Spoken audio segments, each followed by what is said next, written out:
జై జై శ్రీరాధే. వ్రజభూమి, తపోభూమి, సాధక భూమి, పుణ్యభూమి, రాధాకృష్ణ చరణార విందాలతో పునీతమైన దివ్యభూమి. ఈ బృందావనంలో కొన్ని అనుభవాలు స్వయంగా అనుభవిస్తే కానీ మనం చెప్పే మాటలు కాదు, అనుభవిస్తేనే వాళ్ళకి తెలుస్తుంది. అటువంటి దివ్యభూమి గురు పౌర్ణానికి ఇక్కడ లక్షలాది మంది ప్రజలు ప్రతి ఈ గురు పౌర్ణమితో నాకు దాదాపు 20 సంవత్సరాల అనుభవం ఉంది.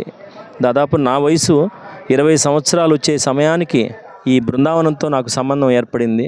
అది రాధారాణి కృప, శ్రీకృష్ణ భగవానుడి కృప, భాగవతోత్తములైనటువంటి భక్తుల యొక్క అనుగ్రహం, మా తండ్రి గారు, మా తాతగారు, మా వంశ పెద్దల యొక్క అనుగ్రహం.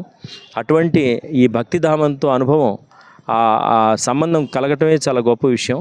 ఎంతమంది వ్రజవాసులు రాధే రాధే అంటూ లక్షలాది మంది ప్రజలు, నేల ఈనిందా, ఆకాశం చిల్లుబడిందా, లేకపోతే పుట్ట పగిలిందా అన్నట్టుగా ఆడ మగ ముసలివాళ్ళు, చిన్నపిల్లలు, పసిబిడ్డలను కూడా భుజాన వేసుకొని వాళ్ళు రాధే రాధే అంటూ పరుగులు తీస్తుంటారు.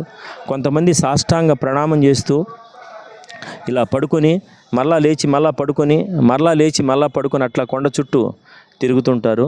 ఇక్కడ అనుభవాలు కానీ, ఇక్కడ ఎక్కడ చూసినా కోతులు కనిపిస్తుంటాయి. భక్తి ఉన్న చోట వానర మహారాజు ఉంటాడంటారు.